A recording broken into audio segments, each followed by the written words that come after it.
There's a line to a quarry at the end of Thomas's branch. It goes for some distance along the road.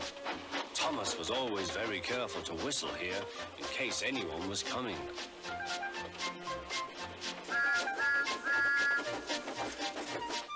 Early one morning, a large policeman was sitting close to the line. Thomas liked policemen. He had been a great friend of the officer who had just retired. Peep, peep, he whistled, "Good morning." Thomas expected that the new officer would be friendly too, but was sorry to see that he didn't look friendly at all. He was red in the face and very cross. "Disgraceful," he spluttered. "I didn't sleep a wink last night. It was so quiet, and now engines come whistling suddenly behind me."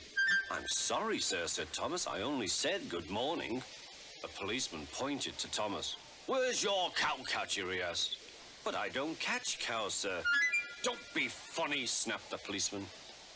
He looked at Thomas's wheels. No side plates either, and he wrote in his notebook, "Engines going on public roads must have their wheels covered and a cowcatcher in front to protect people and animals from being dragged under the wheels if they stray onto the line. You haven't, so you are dangerous."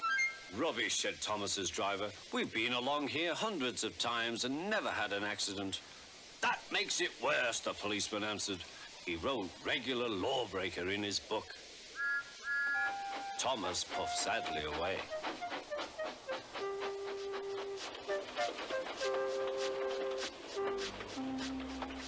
Sir Topham Hatt was having breakfast. He was eating toast and marmalade. The butler came in. "Excuse me, sir, you are wanted on the telephone." "Bother that telephone," said Sir Topham Hatt.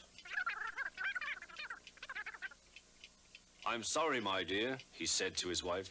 "Thomas is in trouble with the police, and I must go at once." At the station, Thomas's driver told Sir Topham Hatt what had happened. "Dangerous to the public, indeed. We'll see about that." Sir Topham Hatt spoke to the policeman. But however much he argued with him, it was no good. "The law is the law," he said, "and we can't change it." Sir Topham Hatt felt exhausted. "I'm sorry, driver," he said. "It's no use arguing with policemen. We will have to make those cowcatcher things for Thomas, I suppose." "Everyone will laugh, sir," said Thomas. "They'll say I look like a tram." Sir Topham Hatt stared. Then he laughed. "Well done, Thomas. Why didn't I think of it before? We want a tram engine. When I was on my holiday, I met a nice little engine called Toby. He takes freight cars from the farms, but the trucks are taking over most of his work and he needs a change. He has cowcatchers and side plates. I'll write to his superintendent at once."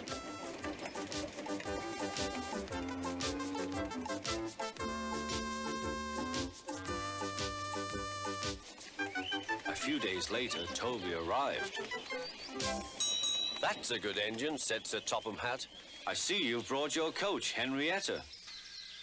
"You don't mind, do you, sir?" asked Toby. "The station master wanted to use her as a hen house, and that would never do." "No, indeed," said Sir Topham Hatt. "We couldn't allow that."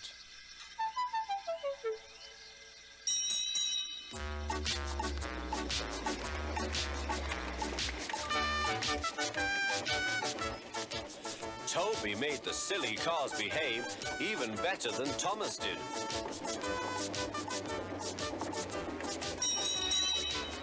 Oi, you!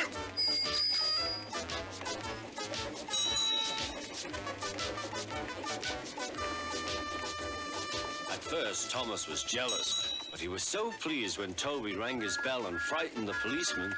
They've been firm friends ever since.